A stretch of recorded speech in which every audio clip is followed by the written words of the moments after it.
Well, I didn't have the nerve to wear my plaid shirt here in London, and as you can see, I left my tool belt back at the shop.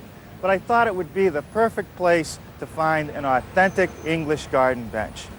How's this one over here? A perfect example. Originally, they were made from English oak, but when all those trees were cut down, they went to teak, a perfect choice in this damp English weather.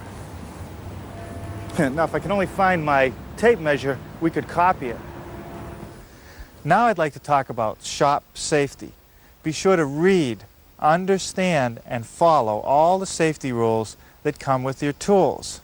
Knowing how to use your tools safely greatly reduces the possibility of personal injury. And remember this, there is no more important safety rule than to wear these safety glasses. Now I'll show you how I built today's project.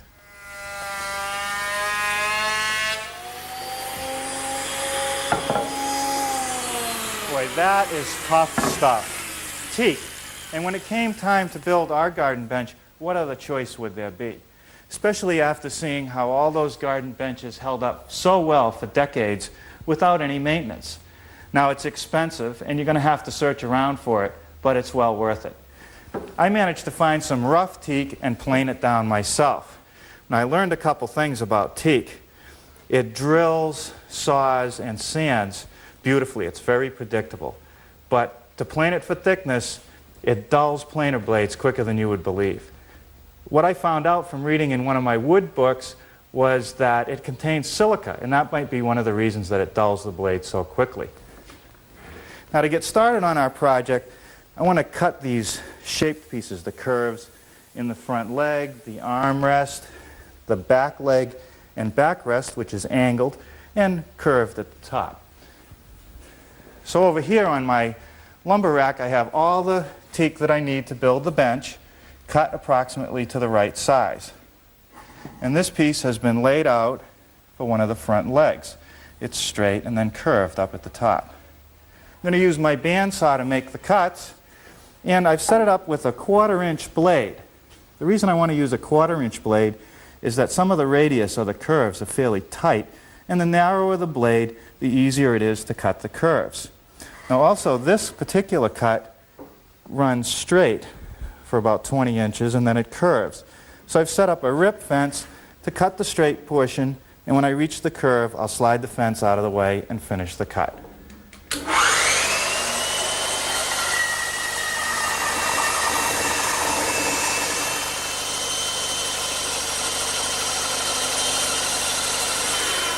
Cuts just like butter, or at least hard cheese. It's very predictable. And now I'll cut another one of these.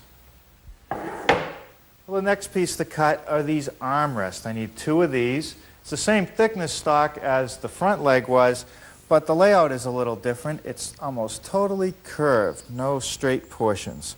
Look at this piece. It has kind of an interesting grain effect right here, which I'm going to leave so they can see that when it's finished.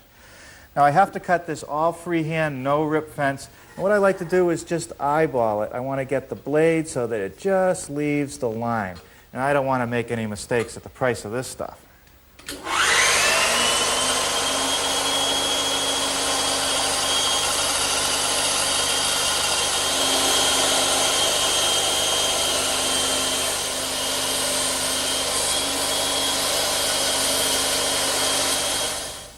The next piece to make is this back leg backrest piece, and to make it I need a piece of timber 4 by 6. Now for those of you concerned where this teak comes from, I've been assured by my supplier that it was plantation grown, specifically for making projects like this, not stripped from a rainforest. Now this piece has the angles and a curved top, and I can't really use my rip fence to help me, so I'm going to have to cut it all freehand. So I'm just going to take my time back at the bandsaw.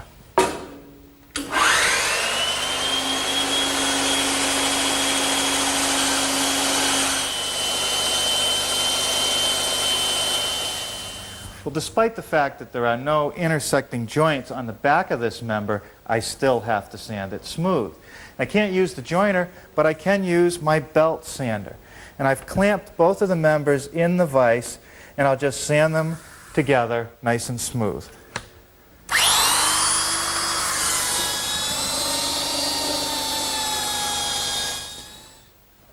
right, both of those surfaces line up pretty well. And now to finish off any areas that I couldn't do on the joiner or the belt sander, like these curves, these tight curves, I'm going to use my drill press, which is outfitted with this little drum sander. And I've put some 100 grit paper on it.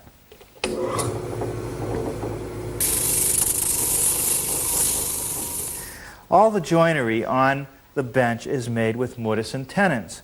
Here's a tenon, the corresponding mortise, and down here another mortise with the corresponding tenon.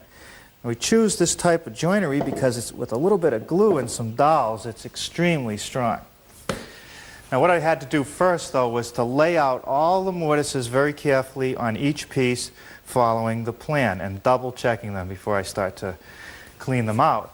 Now to clean them out, I'm using my drill press set up with a 3/4 inch Forstner bit, and that'll give me a nice flat bottom.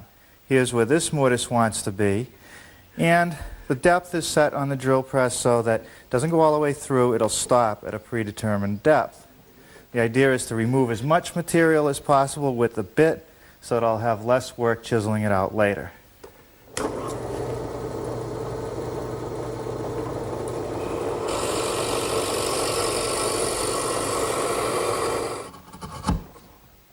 You know, this teak, it cuts so beautifully, I can't believe that just with a chisel and hand pressure I can just shave it away. Now I'll switch to my 3/4 inch chisel. I'm using a 3/4 inch chisel because it's exactly the same width as my mortise. And I'll chisel out the remaining corners.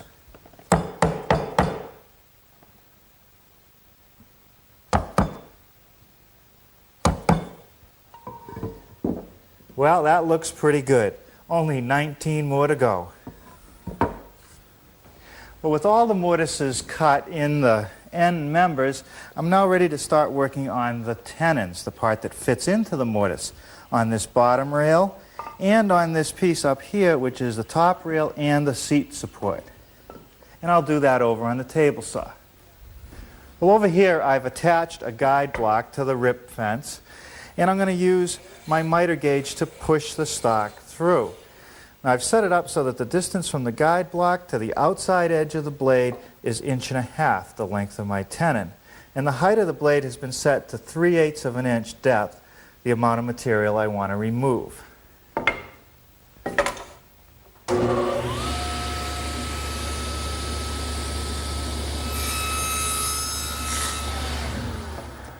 The next thing I want to do is make this shoulder cut right here.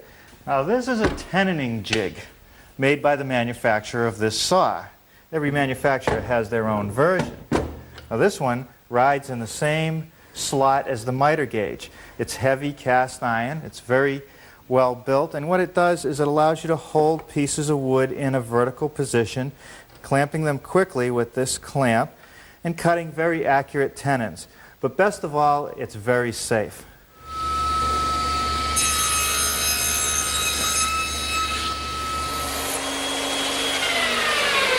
I've just removed the material along the narrow side of the tenon. Now I could nibble that away, or I could use a hand saw to remove the material, but the bandsaw is just quicker.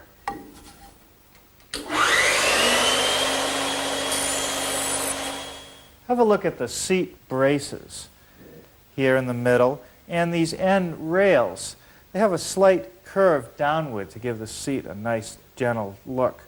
And I've traced the outline on my rail, and that's another job for the bandsaw.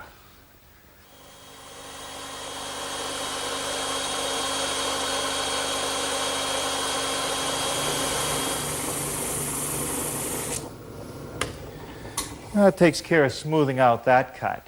Now I just want to dry fit the pieces together. This rail goes into that mortise. We take the front leg and that slips on here. Now there's a couple more tenons that I have to make. I need one at the top of the front leg, and the mortise from the bottom of the armrest goes over that. And I need another tenon at the back of the armrest, and that fits into this mortise on the back of the rest. Now that takes care of that side of the tenon. Now on the other side of the armrest is the corresponding angle. And in order to cut that, I'm going to have to swing my radial arm 12.5 degrees on the other side of 0. And I'll make sure that I keep the straight edge of the armrest up against the fence.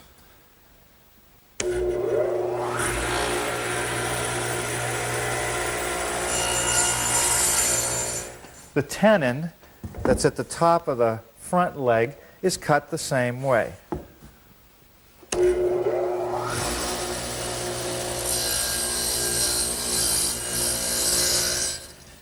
Now I just have to trim up the tenons using the bandsaw.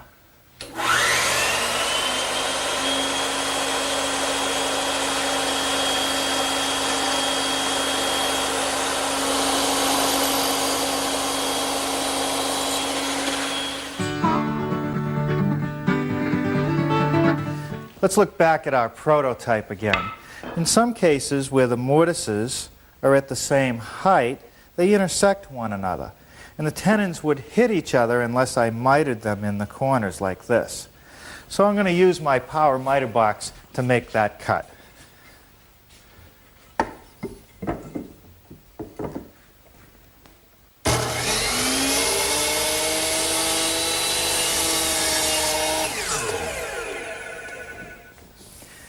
I want to round over the top edge of this armrest so that it isn't sharp.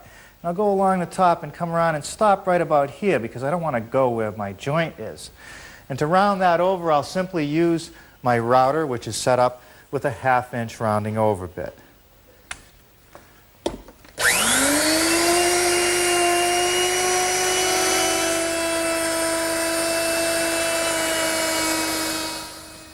Before I start my assembly, I have mixed up some waterproof glue. And that might seem like an extreme, but I want to use this as a precaution so that this bench is going to stay together forever. It's a 2-part mix. There's a resin and a catalyst, and once you put the two together and mix them up, you end up with a glue, once it's dried, that's impervious to water, insects, and even chemicals. Now it's a little messy, so you have to be careful using it. You can clean it up with water before it dries, and what you want to do is just use a brush and spread a little bit in the joints. You don't need very much because the joinery is fairly tight. Now I'll put a little bit of glue on the tenon. Now I can just slip the joint together. And in a minute I'll put a dowel in to hold it all together. I'll wipe off any of that excess glue before it dries. Now these clamps are really made just to hold the pieces tightly together and square while I drill for dowels.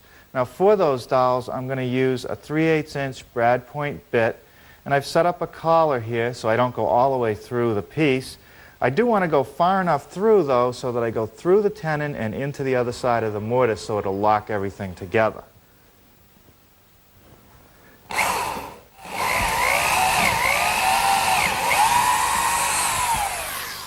Okay, now I'm just going to take a nail and just put a little bit of this waterproof glue on it. Just dab a little inside the hole so that when I drive the dowel in, it'll get glued and it won't pop out later. Now for a dowel, 3/8 inch birch dowel.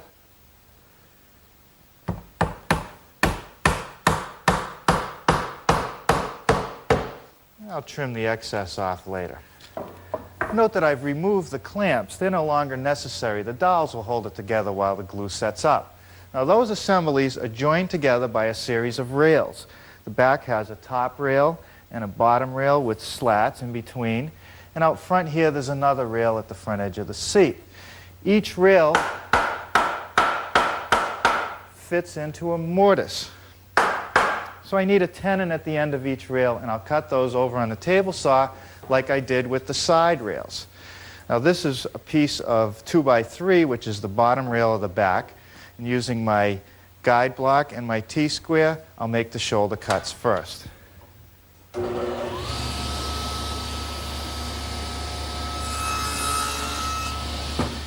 Well, I could finish off the tenon by nibbling it away, I suppose. But since I have enough height here in the shop, and I've got my tenoning jig, this is the way to do it.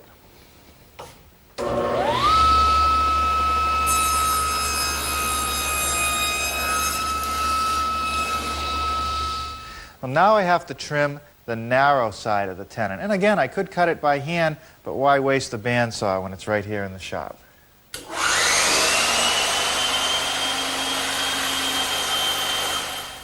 In order for this back rail to fit into this mortise correctly, I'm going to have to miter the corner so that it'll intersect the miter of the other tenon. And I'll do that over here on my miter box.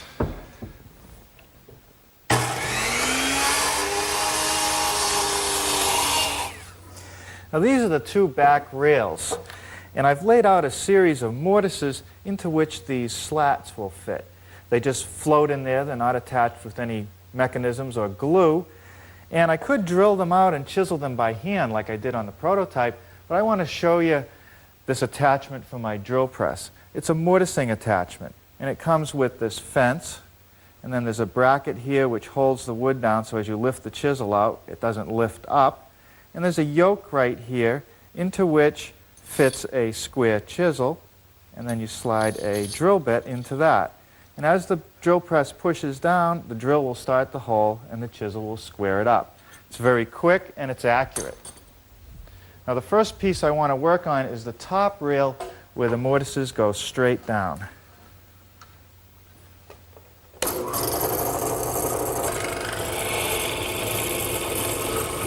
Now for a difficult part of the project, but a nice refinement for our garden bench. This bottom rail runs parallel to the lower portion of the leg here, as well as the top rail runs parallel to the backrest slant. Now I suppose I could twist this bottom rail so that the mortises for the slats would be straight in, but this little turn back down gives a lot of refinement to the project, but it means a little bit more work. Now what I have to do is figure out a way to drill the mortises at a 12.5 degree angle, which is the same as the angle we used on the armrest. So I've cut some wedges, one that sits in the bottom, that's 12.5 degrees, another one in the back, another one in the front. And what happens is the piece sits in like this, the mortise machine works straight down, yet it's setting the mortise at a 12.5 degree angle. And I'll do it the same way I did the top rail.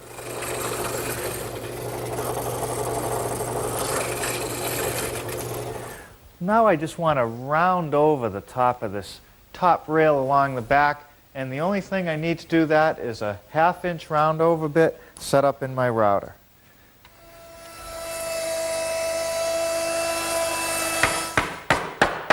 Okay, let's assemble it. No dowels, no glue. Friction will take care of it.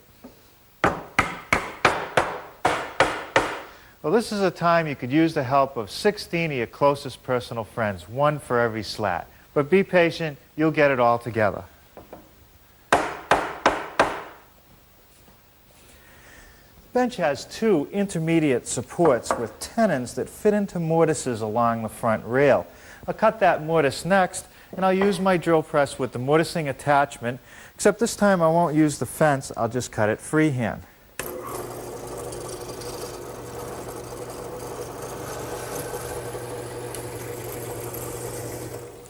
Now I need to cut a tenon on the end of those intermediate supports to fit into those mortises.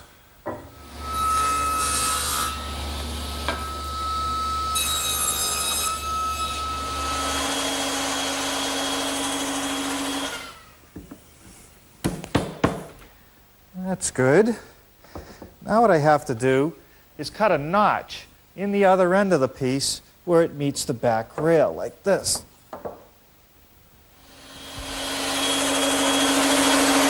And now the curve.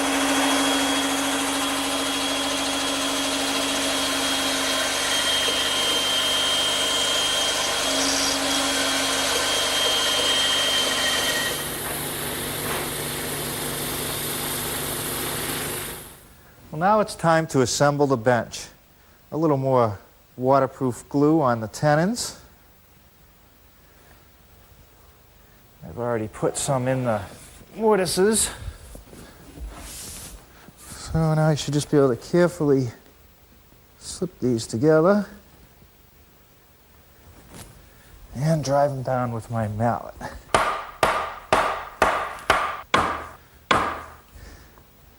Now this is the front rail.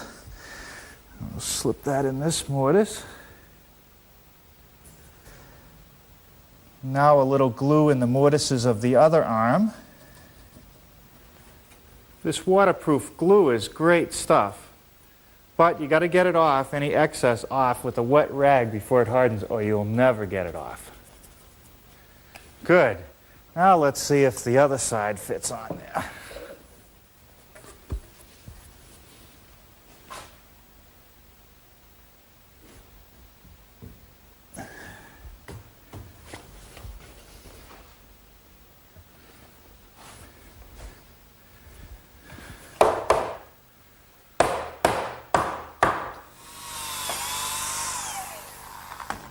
Well, as before, we'll pin it all together with some glue and some dowels.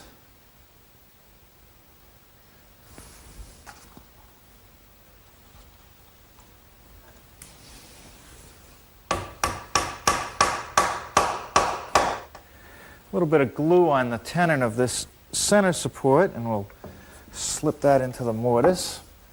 Now I'm just going to drill a hole down through the top and pin it with a dowel.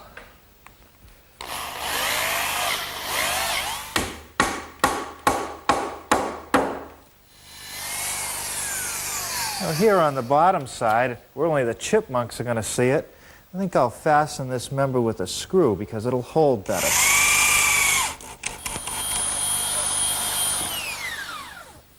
Well, now we're ready for the seat. First slat to go on is this front one, and basically it's even with the leg. Now the back slat just butts up against the backrest. Now for the center three slats, I just use this little spacer block to just space them out equally. Now to fill these little counterbore holes, I've got a little trick. What I have here set up in my drill press is a plug cutter. It's really a bit that has a hollow core, and it'll bore out these little plugs. So I've taken a piece of teak to match the rest of the project, and after they're bored, you just take a screwdriver and you pop them out. You end up with a nice little teak plug. You bring it over, dab a little bit of the waterproof glue on the bottom edge, and fill the hole.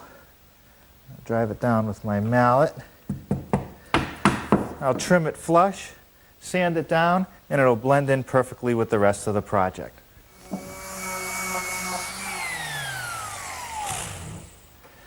Well, there it is. I wonder what it'll look like out in the garden.